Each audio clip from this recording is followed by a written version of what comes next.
Hello दोस्तों, कैसे हैं आप लोग। मैं आशा करता हूँ आप सब लोग अच्छे होंगे, खुश होंगे और स्वस्थ होंगे और कहीं ना कहीं अपने जीवन में लगे हुए होंगे।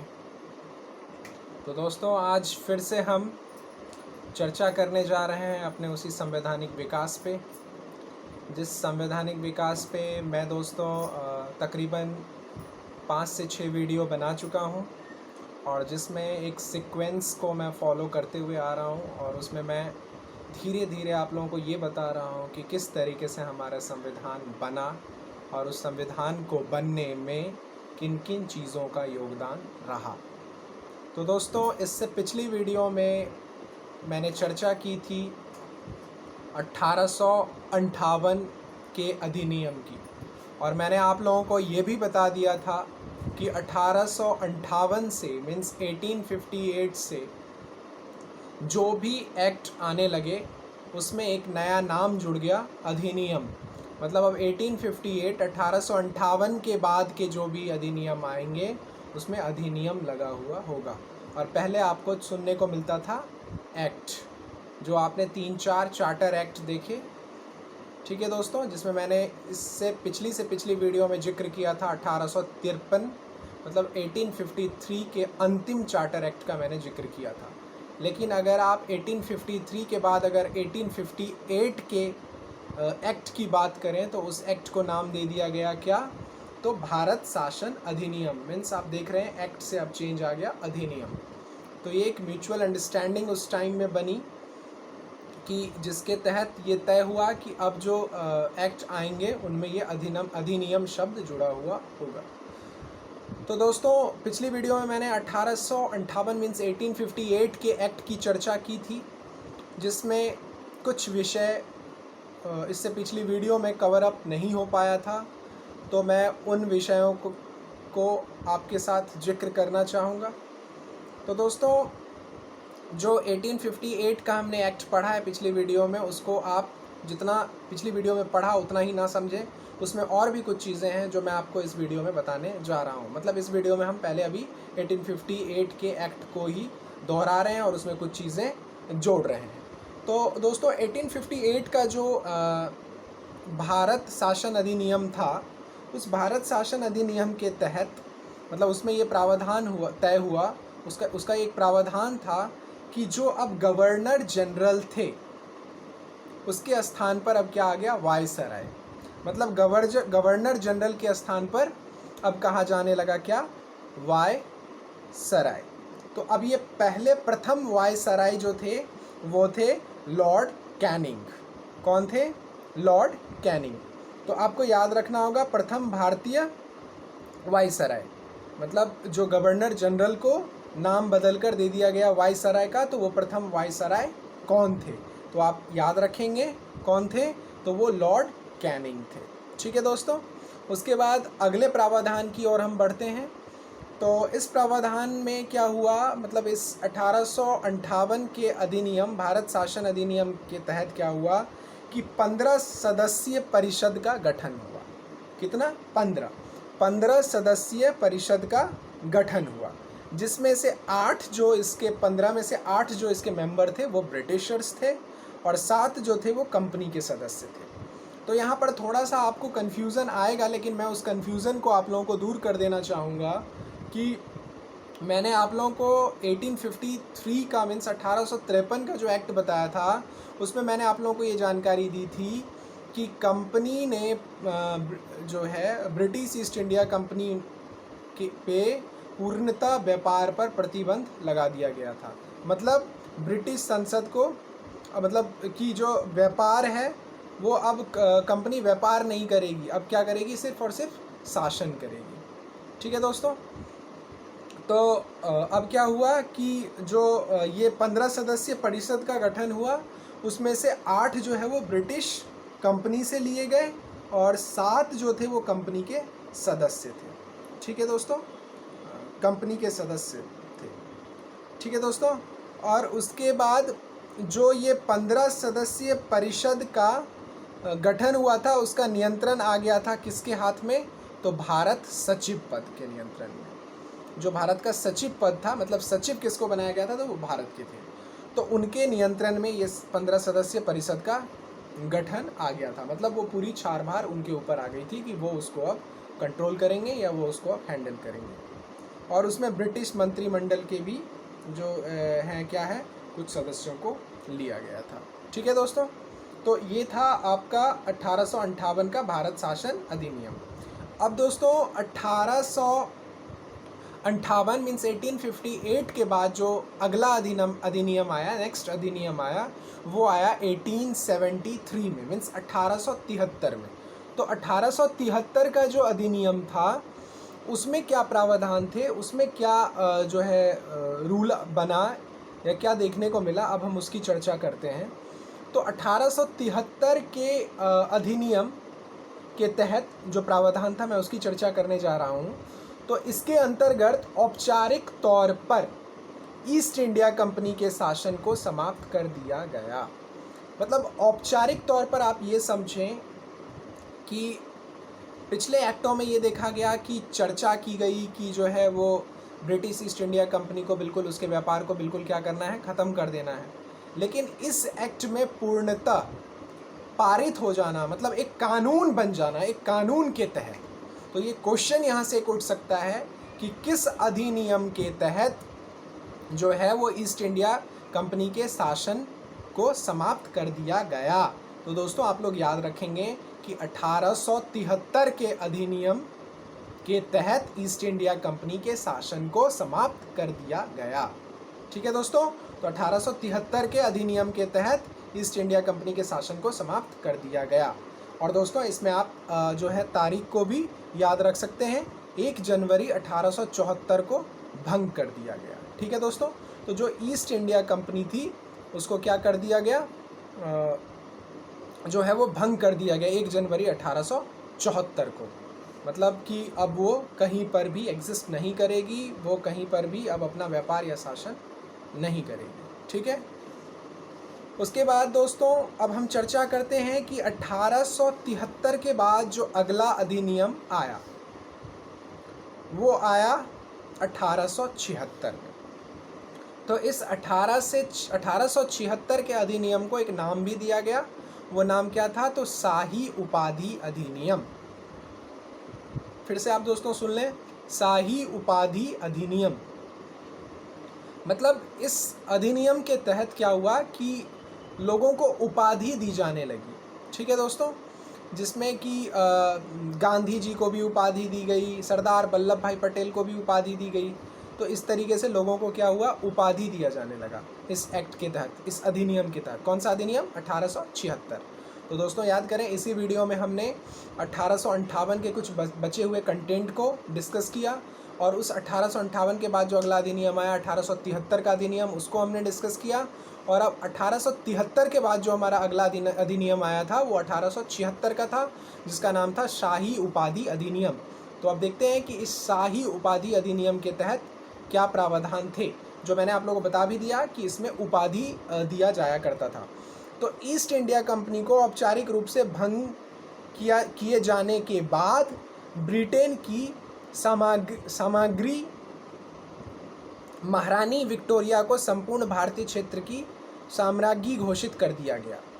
ठीक है दोस्तों, तो ये आप याद रखेंगे कि 1876 में जो है जो ये महारानी विक्टोरिया थी, जो ब्रिटेन की महारानी थी, लेकिन उसके साथ साथ ही उनको भारत की भी महारानी का दर्जा दिया गया, और उनको एक तरीके से क्या किया गया कि साम्राज्ञी घोषित कर दिया गया। कहाँ का, तो भारत का। ठीक है दोस्तों, तो ईस्ट इंडिया कंपनी को औपचारिक रूप से भंग कर दिया गया। तो ये हमने सुन लिया किसमें, 1873 के ही अधिनियम में। लेकिन इसका जिक्र फिर इस अधिनियम में हो रहा है कि पूर्णतः जो है पूर्णतः आप भंग कर देना, मतलब समझिए कि पूरा बंद हो जाना। ठीक है, और उसके बाद जो महारानी विक्टोरिया थी उनको जो है संपूर्ण भारत क्षेत्र की साम्राज्ञी घोषित कर दिया गया। मतलब अब जो है वो ब्रिटेन के साथ साथ भारत की भी महारानी है, जो भी चीज़ें होंगी वो उनके आज्ञा के अनुसार। ठीक है दोस्तों, और इसी समय में 1876 और 1877 के समय अंतराल में जो है नई दिल्ली में दरबारों का आयोजन किया जाता था और उस दरबार में जो है लोगों को उपाधि दी जाती थी। ठीक है दोस्तों, मुझे अभी याद आ रहा है शाही दरबार या कुछ ऐसे दरबार का आयोजन होता था, जो अगर मैं थोड़ा सा भी स्किप कर रहा हूँ, अगर मुझे अगली वीडियो में वो रिमाइंड होगा तो मैं आप लोगों को बताऊंगा इसको। ठीक है दोस्तों, तो 1876 के अधिनियम के बाद जो अगला अधिनियम आया वो 1892 का अधिनियम आया, मीन्स 1892 का। तो अब इस 1892 के अधिनियम में क्या प्रावधान थे, हम अब उसकी चर्चा करते हैं।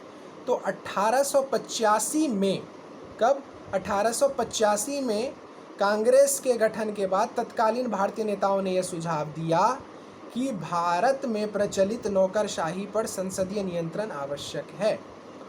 मतलब एक सलाह के तौर पर यह दिया गया, कब, जब 1885 में हमारे देश में किसका गठन हो गया, कांग्रेस पार्टी का।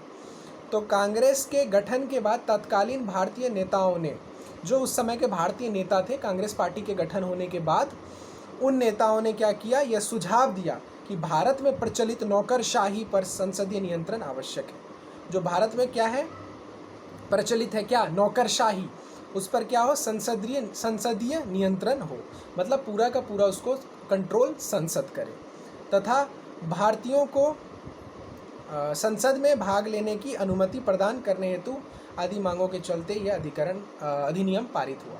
मतलब आप जो इस अधिनियम का निचोड़ जो है वो सरल भाषा में समझें कि जहां आप देख रहे हैं कि पिछले एक्टों से कहीं ना कहीं भारतीयों को उनका स्थान नहीं दिया जा रहा था, उनको कहीं ना कहीं पद नहीं दिया जा रहा था, जो है उनके संसद में, या ब्रिटिश ईस्ट इंडिया कंपनी तो नहीं रही, मतलब जो भी शासन कर रहे थे जो लोग, उनमें भी उनका कोई भी रोल नहीं था। तो ये अब क्या हो रहा था कि कहीं ना कहीं अब ये अपनी मांग कर रहे थे, मतलब कि हमें भी कुछ मिलना चाहिए, हमें भी कुछ अवसर दिए जाने चाहिए।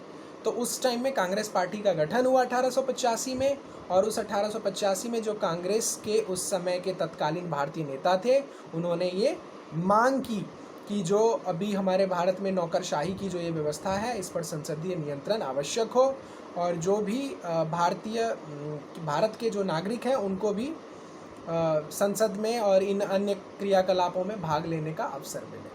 ठीक है दोस्तों, तो ये था 1892 का अधिनियम। अब इसमें हम और थोड़ा सा कुछ प्रावधानों की चर्चा करते हैं। तो 1892 के अधिनियम के तहत अप्रत्यक्ष चुनाव प्रणाली की शुरुआत।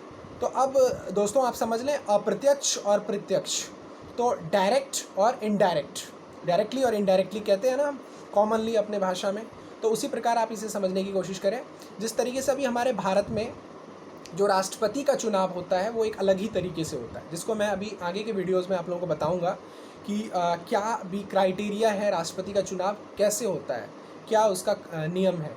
तो आप ये समझें कि कुछ ऐसी वोटिंग होती है जो वोटिंग बिल्कुल डायरेक्टली होती है, जिसमें आप वोट देने के अधिकारी हैं, आप वोट देते हैं, वोटों की काउंटिंग होती है, मेंबर आपके सामने खड़े होते हैं, नाम अनाउंस किया जाता है, मतलब सब कुछ डायरेक्ट वे में हो रहा है, ठीक है, प्रत्यक्ष रूप से हो रहा है। लेकिन अब इस 1885 के अधिनियम के तहत क्या हुआ कि अप्रत्यक्ष चुनाव प्रणाली की शुरुआत हुई। मतलब जो वो चुनाव प्रणाली जो है वो क्या हो गया, आ गई इस टाइम फ्रेम में, मतलब 1885 के अधिनियम के तहत अब उसमें क्या हुआ कि अप्रत्यक्ष चुनाव जो है वो होने लगे, शुरू हो गया। और उसके बाद वार्षिक वित्तीय विवरण राजस्व पर बहस करने की शक्ति प्रदान, मतलब कि जैसे अभी आप देख रहे हो आज के समय में बजट पेश किया जाता है, तो उसी तरीके से जो वार्षिक वित्तीय, मतलब जो सालाना पूरा ईयरली जो वित्त मंत्रालय का मान लीजिए आप एक तरीके से रिकॉर्ड होता है, या जो भी एक्सपेंसेस अब आगे चलकर होंगे, जो निवेश होंगे, या जो भी अब डिपार्टमेंटल जो है वो एक्सपेंस होगा, तो उन सारी चीज़ों का वार्षिक वित्तीय विवरण राजस्व पर बहस करने की शक्ति प्रदान की गई। ठीक है, मतलब जो राजस्व का विभाग है उस पर अब आपको बहस करने का अधिकार दे दिया गया। और दोस्तों याद रखिएगा कि यह शक्ति केवल और केवल परिषद के सदस्यों को ही थी। ठीक है दोस्तों, मतलब अब ये राइट और ये अधिकार हर किसी को नहीं दे दिया गया कि आप आइए और वार्षिक वित्त पर और जो है वो राजस्व पर बहस करिए या अपने सुझाव दीजिए, नहीं, सिर्फ और सिर्फ परिषद को, जो आपने देखा कि संसदीय परिषद का गठन मैंने अभी 1858 के एक्ट में आप लोगों को बताया है, गठन हुआ, जिसमें 15 सदस्य थे, उसमें 15 8 ब्रिटिश और 7 कंपनी से जो है मतलब लिए गए थे। तो ये मैं आप लोगों को बता चुका था। तो सिर्फ उन्हीं को ये अधिकार था कि वो वार्षिक वित्तीय विवरण और राजस्व पर क्या कर सकते हैं, बहस कर सकते हैं और एक निर्णय ले सकते हैं। ठीक है दोस्तों, तो अभी इस वीडियो में मैंने जिक्र किया 1858 का कुछ बचा हुआ कंटेंट। उसके बाद 1858 के बाद जो अगला अधिनियम आया 1873 का अधिनियम मैंने डिस्कस किया। उसके बाद 1873 के अधिनियम के बाद शाही उपाधि अधिनियम 1876 मैंने डिस्कस किया। उसके बाद 1892 का अधिनियम मैंने आप लोगों के साथ डिस्कस किया, जिसमें मैंने 2 इम्पॉर्टेंट प्रावधान भी आपको बताए, और जो उस टाइम में भारतीय लोगों की मांग थी वो उसको भी फोकस्ड करके मैंने आप लोगों को बताया इस एक्ट में। अब दोस्तों 1892 के बाद मैं आप लोगों को अगला एक्ट बताने जा रहा हूँ 1861 का अधिनियम। दोस्तों थोड़ा सा आप लोगों के माइंड में ये आएगा कि अभी आप डिस्कस किया गया इस वीडियो में 1892 और 92 के बाद 61, तो ये कैसे हो गया? मतलब 92 से पहले 61 आता है, तो इससे पहले ही वो एक्ट आया, तो पहले उस एक्ट का जिक्र करना चाहिए था। लेकिन उसका एक मुख्यतः कारण मैं आप लोगों को बताना चाह रहा हूँ कि एक क्रोनोलॉजिकल ऑर्डर में मैंने जो है इन चीज़ों को लिंक किया है। तो अभी जब मैं इस एक्ट को, इस अधिनियम को आप लोगों को ब्रीफ करूँगा, उसके बाद आप लोगों को पता चलेगा कि मैं आप लोगों को 92 के बाद क्यों 1861 का अधिनियम बता रहा हूँ। ठीक है दोस्तों, तो अब देखिए आपकी भारत में ब्रिटानी शासन 1861 के अधिनियम के तहत मैं आप लोगों को बता रहा हूँ। तो भारत में ब्रिटानी शासन को सुदृढ़ बनाने के लिए और भारतीयों को अपने पक्ष में करने के लिए लॉर्ड कैनिंग की रिपोर्ट पर यह अधिनियम पेश किया गया। दोस्तों अभी तक भी ये ब्रिटिशर्स माने नहीं हैं, अभी भी ये चाह रहे हैं कि हम अपनी जड़ें जमा के रखें और पूरा का पूरा क्षेत्राधिकार हमारा ही रहे। तो अब देख लीजिए कि भारत में ब्रिटानी शासन को सुदृढ़, मतलब जितना भी अभी शासन हम कर रहे हैं, जितनी भी हमारी पकड़ अभी भारत पर है, उसको और सबल किया जाए, उसको और स्ट्रॉन्ग किया जाए। तो यही इस मोटिव है इस अधिनियम के आने का। तो आप समझें इस बात को कि भारत में ब्रिटानी शासन को सुदृढ़ बनाने के लिए और भारतीयों को अपने पक्ष में करने के लिए, मतलब हमारे पक्ष में आ जाए, हमारे फेवर में आ जाए इंडियन, ये पूरी कोशिश है इन ब्रिटानियों की, मतलब इन ब्रिटिशर्सों की। तो इसके लिए लॉर्ड कैनिंग उस टाइम के कौन थे? वायसराय। तो लॉर्ड कैनिंग के रिपोर्ट पर यह अधिनियम पेश किया गया, क्योंकि जो उनका हब हुआ करता था, जो उन लोगों का हेड ऑफिस हुआ करता था, वो तो विदेशों में था, मीन्स इंग्लैंड और ब्रिटेन में था। तो वहाँ इन्हें क्या करनी पड़ती थी? रिपोर्ट करनी पड़ती थी कि अभी कैसा चल रहा है इंडिया में हमारा। तो उस हिसाब से सारी रिपोर्टिंग की जाती थी। तो कुछ देखे गए चेंजेस, कुछ उस टाइम हिसाब से कुछ लगा कि कुछ और इम्प्लीमेंट होना चाहिए। तो लॉर्ड कैनिंग ने जो अपनी रिपोर्ट भेजी, उसके आधार पर फिर ये अधिनियम आया। कौन सा अधिनियम? तो 1861 का। और इस 1861 के अधिनियम के तहत जो प्रावधान थे, अब मैं उसकी चर्चा करूंगा। तो उसमें मैं सबसे पहले आप लोगों को बता दूं कि जो इसमें पहला प्रावधान था 1861 के अधिनियम में, वो था भारतीय कानून बनाने के लिए भारतीयों को शामिल करने की मांग। ठीक है दोस्तों, भारतीय कानून बनाने के लिए, मतलब अब जो भारत में कानून बनाए जा रहे हैं, ऑब्वियसली भारतीयों के लिए कानून बनाए जा रहे हैं। तो जो भारतीयों को भारतीय कानून बनाने के लिए, मतलब भारत के लिए जो कानून बनाए जा रहे हैं, उसमें भारतीयों को शामिल करने की मांग। मतलब अब जो भारत के लिए रूल बनेंगे, उसमें भारतीयों को भी ये राइट दीजिए कि वो भी इसमें पार्टिसिपेट कर सकें और भारत के लिए जो कानून का निर्माण हो रहा है, उसमें वो अपना भी अहम योगदान दे सकें। उसके बाद दोस्तों मंत्रिमंडल की मांग की गई। अब आने वाले समय में जब कुछ आगे की वीडियोस में आप आओगे तो देखोगे हमारे भारतीय संविधान को, तो उसमें मंत्रिमंडल, मंत्रिपरिषद, हाँ ठीक है, कैबिनेट, ये सब सारी चीज़ें आप लोग को सुनने को मिलेंगी। तो अब तो धीरे धीरे आप लोग को दोस्तों ये समझ में आ रहा होगा कि जो इतना बड़ा संविधान, एक भारत का वृहद संविधान आप लोगों को देखने को मिल रहा है, उसमें सही में इस इंग्लैंड से भेजे हुए अधिनियमों ने एक सीढ़ी का काम किया है। क्योंकि आप देख लीजिए कि ये मंत्रिमंडल, मंत्रिपरिषद, ये सब सारी चीज़ें अब थोड़ी थोड़ी आप लोगों को सुनने को मिल गई इन्हीं अधिनियमों से, और आगे जा के आपको लग जाएगा कि हम इन दोनों चीज़ों को इंटरलिंक कर सकते हैं, जिससे आप ये खुद ही जज कर पाएंगे कि हाँ सही में इंग्लैंड से भेजे हुए अधिनियमों का एक बहुत बड़ा रोल है भारत के संविधान को बनाने में। ठीक है दोस्तों, तो इसी अधिनियम के तहत मंत्रिमंडल की मांग होने लगी। ठीक है दोस्तों, उसके बाद हम अगले प्रावधान की तरफ बढ़ते हैं। तो पहली बार ब्रिटिश संसद में भारतीयों की नियुक्ति बहुत ही इम्पॉर्टेंट और बहुत ही इंटरेस्टिंग दोस्तों, आपसे पूछा जा सकता है कि किस अधिनियम के तहत जो है वो भारतीयों को भी संसद में नियुक्ति मिलने लगी। तो आप याद रखेंगे कि 1861 के अधिनियम के तहत जो है भारतीयों की भी संसद में नियुक्ति होने लगी 1861 के अधिनियम के तहत। और उसके बाद अगर हम दोस्तों बात करें तो जो एक और प्रावधान था इस 1861 के अधिनियम के तहत, तो गवर्नर जनरल को अध्यादेश जारी करने की शक्ति, मतलब गवर्नर जनरल को ये होल इन शोल पावर दे दिया गया कि वो अध्यादेश भी जारी कर सकते हैं।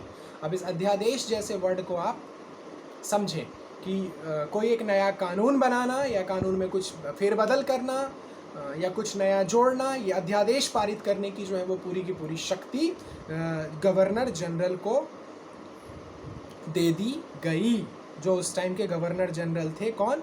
Lord Canning. तो दोस्तों ये था 1861 का अधिनियम। और दोस्तों मैं आप लोगों को बताना चाहूँगा कि इसी वीडियो में मैंने जिक्र किया है 1858 के अधिनियम का, जो उसका कुछ कंटेंट पिछली वीडियो में कवर अप नहीं हो पाया था। उसके बाद दोस्तों हम लोगों ने जिक्र किया 1873 का अधिनियम, और फिर मैंने दोस्तों जिक्र किया शाही अधिनियम। तो इस प्रकार से मैं अधिनियमों का जिक्र करता रहा। और दोस्तों मैंने आज जो अपने इस वीडियो को अंत किया वो 1861 का अधिनियम का जिक्र करते हुए। तो दोस्तों अभी तक मेरे इस वीडियो को देखने के लिए आप लोगों का बहुत बहुत धन्यवाद, और इसी संवैधानिक विकास पर मेरी अगली वीडियो आने तक के लिए आप लोगों का दिन शुभ हो। और थैंक यू सो मच दोस्तों, बाय बाय, टेक केयर, जय हिंद।